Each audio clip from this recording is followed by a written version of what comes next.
Good Friday morning, everybody. April 28th, 2017.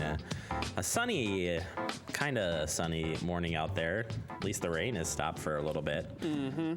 But it's cold. It's a little chilly. But I was looking, you look through Facebook every once in a while. People up, way up in the northern, far northern, part of the state. UP there. Northwoods. Yeah, they got ice and snow mix up there, Yes, so indeed. can be happy that down here at least we stuck with the rain. And Yeah.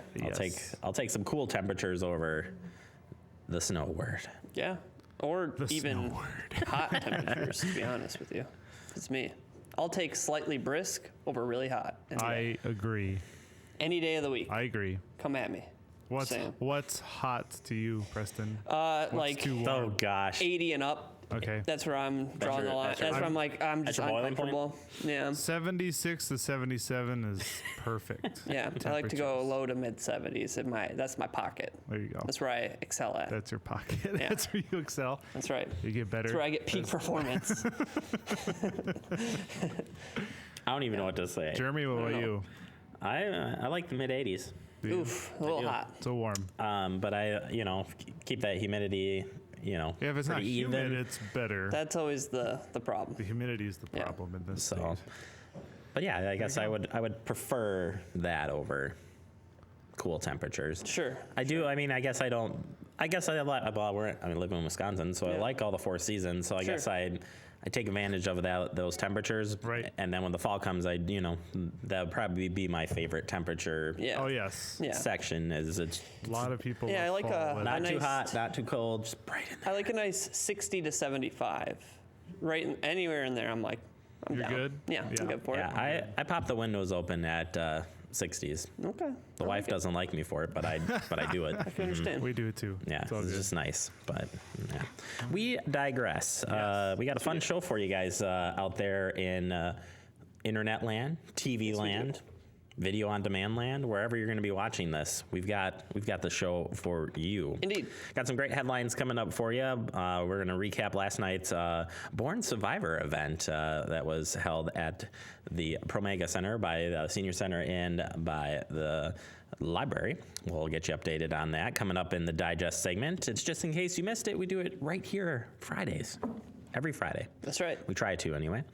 Coming up in the guest segment, Scott Gerard's going to give us a call. He's updating us on what happened at council this week, and we wrap it up with some national headlines. I didn't write any teases for today, but let me just look quick. Okay, you look. Okay, today's one would be your clue. Okay. Yes. It's a type of pie. You could put this in a type of pie or get it as a pie. So, Okay. specifically an item from a grocery store that you could use in a pie. Very good. That is Only a pie? no, you could use it for many things. Okay. So there you go. All right, let's kick it off with headlines, and we start with the Born Survivors event held last night over at the Promega BTC Center, and boy, it was a great audience and a really great presentation. Here's a short recap of that presentation. You're here today to learn a little bit more about your hometown boy and his role in my book, Born Survivors, which is without doubt the most important book I will ever write. It tells the story of three young mothers who hid their pregnancies from the Nazis and gave birth in unspeakable conditions in the concentration and slave labour camp system. Incredibly, all three mothers and all three babies survived, thanks in great part to luck and to the kindness of strangers. Dr. Mark Olsky is one of those miracle babies. Born Survivors has now been published in 22 countries and translated into 16 languages. As I've travelled the world to speak about it, I've been overwhelmed by the responses of those who've read it, and more especially, who get a chance to meet any of its incredible survivors. It is with delight and great pride, then, that I introduce you today to two people who've become very dear to me. Mark Olsky, of course, but also Larry Kosiek, son of the heroic American soldier who liberated Mark and his mother, along with so many other concentration camp inmates. We are also indebted to Jerry Huffman, himself the son of a World War II veteran, who will be moderating today and who's worked tirelessly to keep these stories alive.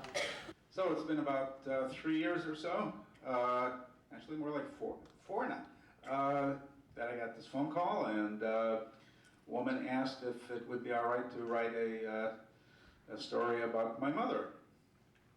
And I said, of course. She asked if I'd ever heard of her, and I said, no. Well, she says, I'm actually quite a well-known author. And as it turns out, I've read some of her books, and she's not only well-known, but she's really, really good. And I've written a number of bestsellers before, so this was an interesting piece of luck. And we spent some time face-to-face on FaceTime, on the computer. She made a trip to the United States and spent several days just grilling me, grilling my aunt, grilling everybody she could find that had any relation to the story. And she spent a couple of years literally traveling every inch of the journey that our mothers had. I'm in Lake Geneva, and I was checking my email on my phone and just deleting messages.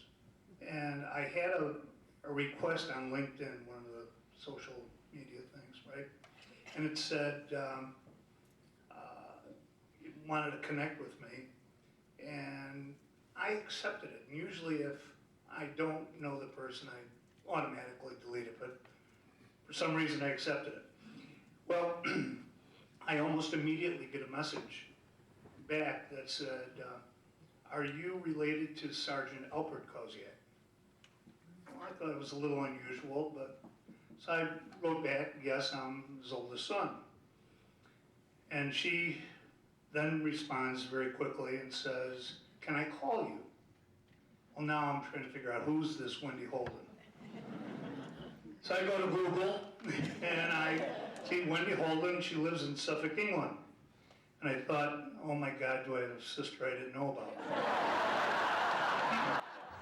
There you have it, The Born Survivors. We will have it up a little bit, I believe starting Monday. I saw it was loaded into our system last night, so we should have that up fairly quickly for you to watch it. But thanks for everybody who made it out there last night. And again, you'll be able to watch it right here on the COM channel. Right. You can also check Facebook, and we'll let you know when it is officially out and running. Hey, good thinking. No problem. All right, let's talk groundbreakings. They broke some ground at the new dog park location here. So join the City of Fitchburg, it says, or they're going to, is what I meant to say. I was going to say something. Join City of Fitchburg dog park advocates on Sunday, April 30th, to break ground on the first dog park in Fitchburg at Sunnyside Park, located at the northeast corner of South Fish Hatchery Road and Irish Lane.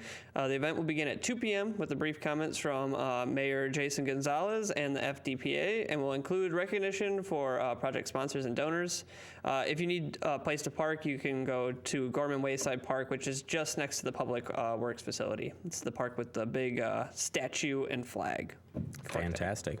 All right, the Learning Annex of this month at the Fitchburg Senior Center is going to be held on May 16th at 2 p.m. And guess who's the big guest is? Who that guest is? Well, I guess it's already up there. Jeff Dosalik from Fitcherona EMS. We love that guy. He's on this show every month.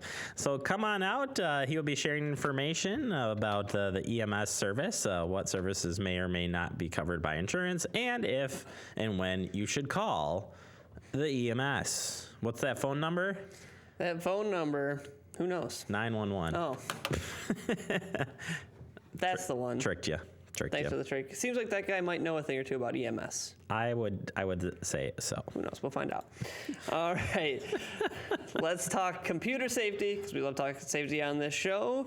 And it says here that there have been an increase in news reports of computer hackers becoming increasingly more savvy at getting people's personal information. So if you get a lot of emails asking for your personal banking information, it says here, who should you trust? It can be extremely scary and frustrating.